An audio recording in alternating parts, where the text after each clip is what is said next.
નમસ્કાર મિત્રો, આજના મુખ્ય સમાચારોમાં આપણે જાણીશું તો અંબાલાલ પટેલની ઘાતક આગાહી, તો દેવા માફી અંગે માહિતી, રેશન કાર્ડ અપડેટ, 450 રૂપિયામાં ગેસ સિલિન્ડર, તો શ્રાવણ ભાદરવો ભરપૂર, તો સિંગતેલના ભાવમાં વધારો, મિત્રો યુવાનોને મળશે 15,000 રૂપિયા, અને મિત્રો આજની હવામાન આગાહી વિશે. એ પહેલાં ગુજરાતના જે પણ મિત્રો આપણી આ યુટ્યુબ ચેનલમાં નવા છે તેને વિનંતી કરીશ કે આપણી આ ચેનલને સબસ્ક્રાઇબ કરી લે, જેથી કરીને દિવસભરના તમામ મહત્વના સમાચાર તમને આપણી આ ચેનલના માધ્યમથી મળતા રહે. તો મિત્રો આવો શરૂ કરીએ આજના પ્રથમ સમાચારને લઈને. તો ગુજરાતમાં 3 વરસાદી સિસ્ટમ મચાવશે તબાહી. મિત્રો ગુજરાતના માથે 3 વરસાદી સિસ્ટમ સક્રિય થઈ છે. આ 3 સિસ્ટમ ગુજરાતમાં તબાહી પણ મચાવી શકે છે, જેના પગલે સમગ્ર ગુજરાતમાં અતિ ભારે વરસાદની આગાહી કરવામાં આવી છે. મિત્રો ગુજરાત પર સાયક્લોનિક સર્ક્યુલેશન, શિયર ઝોન અને ઓફશોર ટ્રફ સક્રિય છે, અને ઉત્તર ગુજરાતમાં ભારે વરસાદની આગાહી પણ કરવામાં આવી છે. મિત્રો ત્યારે અમદાવાદ શહેરમાં છેલ્લા 2 દિવસથી વરસાદી માહોલ છવાયો છે. ત્યારબાદ મિત્રો મહત્વના સમાચાર વિશે આગળ વાત કરીએ તો 1 તારીખથી HDFC બેંકના નિયમોમાં મોટો ફેરફાર. મિત્રો 1 ઓગસ્ટથી HDFC બેંકના ક્રેડિટ કાર્ડના નિયમોમાં મોટો ફેરફાર થઈ રહ્યો છે. પેટીએમ, ક્રેડ, મોબીક્વિક જેવી થર્ડ પાર્ટી એપ્સનો ઉપયોગ કરીને થતા તમામ રેન્ટ ટ્રાન્ઝેક્શન પર 1% વધારાનો ચાર્જ વસૂલવામાં આવશે. પ્રતિ ટ્રાન્ઝેક્શનની મહત્તમ મર્યાદા 3,000 નક્કી કરવામાં આવી છે. મિત્રો આ ઉપરાંત ક્રેડિટ કાર્ડ વડે 15,000થી વધારે કિંમતનું ફ્યુલ ટ્રાન્ઝેક્શન એટલે કે પેટ્રોલ ડીઝલનું ટ્રાન્ઝેક્શન કરવા પર 1% ચાર્જ ચૂકવવો પડશે. ત્યાર પછી મિત્રો મહત્વના સમાચાર વિશે આગળ વાત કરીએ તો અંબાલાલ પટેલની ઘાતક આગાહી. મિત્રો અમદાવાદમાં આજે પણ વરસાદી માહોલ છવાયો છે. ગઈકાલે રાત્રે ધોધમાર વરસાદ ખાબક્યો હતો. મિત્રો ત્યારે હવામાન નિષ્ણાંત અંબાલાલ પટેલે આગાહી કરી છે કે આજે સવારમાં વીજળી અને ગાજવીજ સાથે અનેક જિલ્લાઓમાં વરસાદનું આગમન થશે. અમદાવાદ અને ગાંધીનગરમાં હળવાથી મધ્યમ ઝાપટાની આગાહી છે, તો વડોદરા, દક્ષિણ ગુજરાત, સૌરાષ્ટ્ર અને ઉત્તર ગુજરાતમાં સારા વરસાદની આગાહી કરી છે. મિત્રો સમાચારના અંતે હવામાન વિભાગ દ્વારા કરવામાં આવેલી આગાહી વિશે સંપૂર્ણ માહિતી આપી છે. તો મિત્રો આશા છે કે આ વિડીયો તમે છેલ્લે સુધી જોતા રહેશો, અને હા, જો સમાચાર તમને પસંદ આવતા હોય તો મિત્રો વિડીયોને લાઈક અવશ્ય કરજો. ત્યાર પછી મિત્રો મહત્વના સમાચાર વિશે આગળ વાત કરીએ તો શ્રાવણ અને ભાદરવો ભરપૂર. મિત્રો ગુજરાતમાં આ વખતે ચોમાસું વહેલું આવ્યું છે, અને તે ઘણા સમય સુધી નવસારીમાં જ અટવાયું હતું. પછી તે નબળું રહ્યું હતું, જ્યારે મિત્રો જુલાઈ મહિનામાં જ્યાં વરસાદ વરસ્યો ત્યાં ધોધમાર વરસાદ વરસ્યો છે. મિત્રો KK શાસ્ત્રીના પ્રોફેસરે જણાવ્યું હતું કે છેલ્લા 7 વર્ષથી વાવાઝોડાની પેટર્ન બની હતી, જે અલ નીનોની અસર હતી, અને મિત્રો અડધું ચોમાસું બંગાળની ખાડીને કારણે આવે છે, અને મિત્રો અડધું ચોમાસું અરબી સમુદ્રના સિસ્ટમના કારણે આવતું હોય છે, જેથી મિત્રો શ્રાવણ અને ભાદરવો ભરપૂર રહેવાની સંભાવના છે. ત્યાર પછી મિત્રો મહત્વના સમાચાર વિશે આગળ વાત કરીએ તો દેવા માફી અંગે મોટી જાહેરાત. મિત્રો ગુજરાતના માથે 1 લાખ કરોડ રૂપિયાનું દેવું હાલ છે, અને ગુજરાત આખા દેશમાં 9મા ક્રમે આવે છે. જો મિત્રો રાજ્યની વાત કરીએ તો ગુજરાતમાં 47.51 લાખ ખેડૂતોએ કૃષિ લોન લીધેલી છે, જે 1 લાખ કરોડ રૂપિયાથી વધુની છે. સૌથી વધુ દેવું રાજસ્થાનના ખેડૂતો પર છે. મિત્રો આંકડા મુજબ 99.97 લાખ ખેડૂતોએ બેંકો પાસેથી લોન લીધી છે. આ લોનની રકમ 1.47 લાખ કરોડ રૂપિયાથી વધુ છે. મિત્રો તાજેતરમાં નાણાં મંત્રાલયે કૃષિ લોન પર પૂછવામાં આવેલા પ્રશ્નોના જવાબમાં આ તમામ વિગતો જાહેર કરી હતી. મિત્રો 2 વર્ષ પહેલા મગફળીનું બિયારણ 1,000થી 1,200 રૂપિયામાં મળતું હતું, જે આજે ડબલ થઈ 2,200થી 2,400 રૂપિયાએ પહોંચ્યું છે. તે જ રીતે 2 વર્ષ પહેલા 1 એકર જમીન ખેડવાના રૂપિયા પ્રતિ કલાકે 800 હતા, જેમાં પણ ભાવ વધારો આવતા તે 1,200એ પહોંચ્યા છે. મિત્રો વધુમાં 2 વર્ષ પહેલા પ્રતિ દિવસ ખેડૂત મજૂરનું વેતન 150થી 200 રૂપિયા હતું, જે મિત્રો 250થી 350 રૂપિયા થયું છે.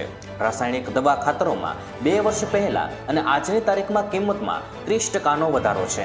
મિત્રો આમ વધતી જતી મોંઘવારીને કારણે દિવસે ને દિવસે ખેડૂતો દેવાદાર બનતો જાય છે. ત્યાર પછી મિત્રો મહત્વના સમાચાર વિશે આગળ વાત કરીએ તો રેશન કાર્ડ ધારકો માટે ખુશ ખબર. મિત્રો પુરવઠા નિગમ દ્વારા તહેવારોને ધ્યાનમાં લઈને ઓગસ્ટ મહિનાની પરમિટમાં ઘઉં, ચોખા અને બાજરીનો 100% જથ્થો ફાળવ્યો છે. આ ઉપરાંત છેલ્લા 6 મહિનાથી તુવેર દાળનો જથ્થો ફાળવવામાં આવ્યો ન હતો, પરંતુ તે વાતને ધ્યાનમાં લઈને ઓગસ્ટ મહિનામાં 100% તુવેર દાળ તેમજ 100% ચણાનો જથ્થો ફાળવવામાં આવ્યો છે. મિત્રો, બીપીએલ અને અંત્યોદય રેશન કાર્ડ ધારકોને આવતા મહિને 1 કિલો વધારાની ખાંડ અને 1 લીટર શીંગતેલ ફાળવવામાં આવ્યું છે. મિત્રો, શીંગતેલ ₹100 પ્રતિ લીટર કાર્ડ ધારકોને આપવામાં આવશે, જ્યારે મીઠાનો જથ્થો 50% જ ફાળવવામાં આવ્યો છે. ત્યાર પછી મિત્રો મહત્વના સમાચાર વિશે આગળ વાત કરીએ તો ₹450 મળશે એલપીજી સિલિન્ડર. મિત્રો, હવે રાજસ્થાનમાં ખાદ્ય સુરક્ષા કાયદા હેઠળ આવતા પરિવારોને પણ ₹450 એલપીજી સિલિન્ડર મળશે.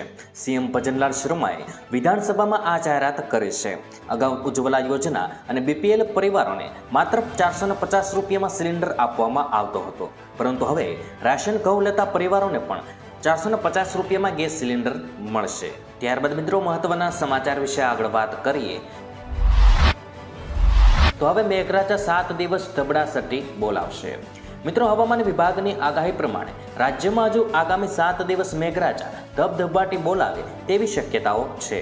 ગુજરાતમાં એક સાથે 3 વરસાદી સિસ્ટમ સક્રિય થઈ છે. સાયક્લોનિક સર્ક્યુલેશન, શિયર ઝોન અને ઓફશોર ટ્રફ સક્રિય થઈ છે. ઉત્તર, મધ્ય અને દક્ષિણ ગુજરાત તથા સૌરાષ્ટ્રના મોટા ભાગના જિલ્લાઓમાં અતિ ભારે વરસાદની આગાહી સાથે ઓરેન્જ એલર્ટ જારી કરવામાં આવ્યું છે. મિત્રો, માછીમારોને દરિયામાં ન જવાની સૂચના પણ આપવામાં આવી છે. ત્યાર પછી મિત્રો મહત્વના સમાચાર વિશે આગળ વાત કરીએ તો યુવાનોને મળશે ₹15,000. મિત્રો, નાણામંત્રી નિર્મલા સીતારામણે બજેટમાં સૌથી મોટી જાહેરાત કરી છે. તેનાથી 210 લાખ યુવાનોને મોટો ફાયદો થવાનો છે. નાણામંત્રીએ કહ્યું છે કે ઈપીએફઓ હેઠળ પ્રથમ વખત નોંધણી કરાવનારા યુવાનોને સરકાર ઈપીએફઓ દ્વારા ₹15,000 આપવામાં આવશે.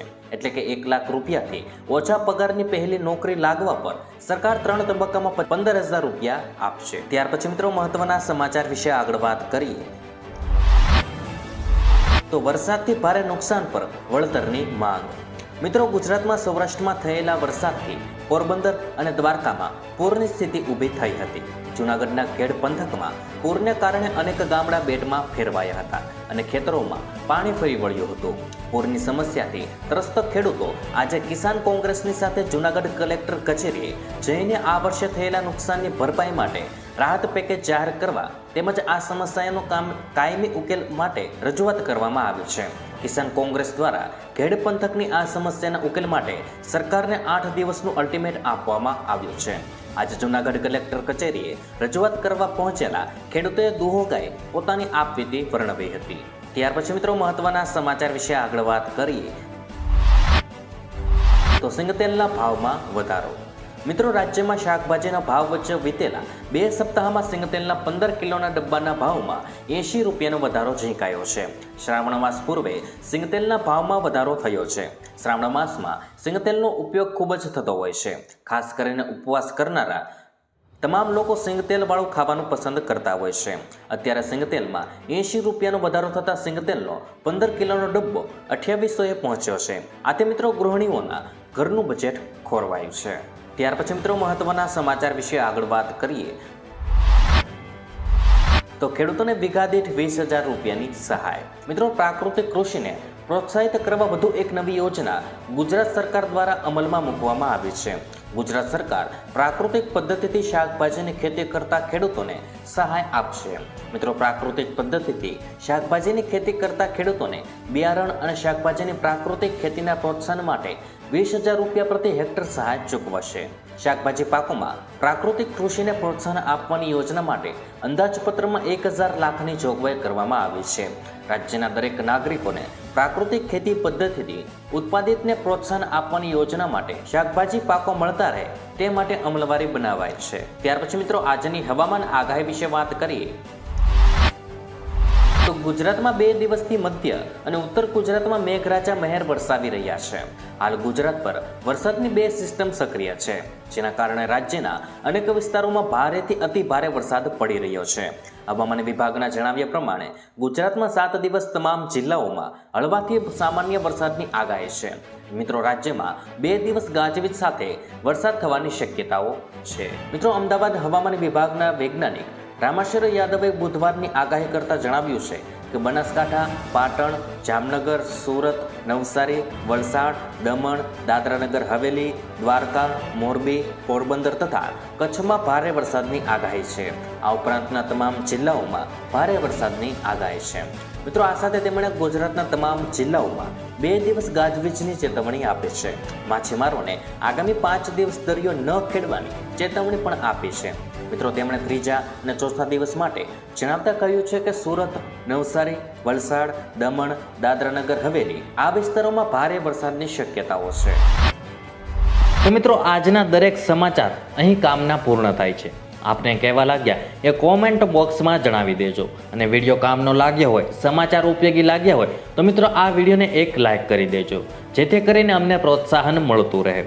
અને દરરોજના ખેડૂતને લગતા, હવામાનને લગતા અને ગુજરાતમાં પળે પળના સમાચાર મેળવવા માટે ગુજરાતની આ ચેનલ તાતની વાતને સબસ્ક્રાઇબ કરી લેજો, જેથી કરીને ગુજરાતની દરેક અપડેટ્સ તમને મળતી રહે. તો મિત્રો, હું મળીશ તમને આવતીકાલે નવા સમાચારો સાથે અને નવી માહિતી સાથે. ત્યાં સુધી મિત્રો મને રજા આપશો. ધન્યવાદ.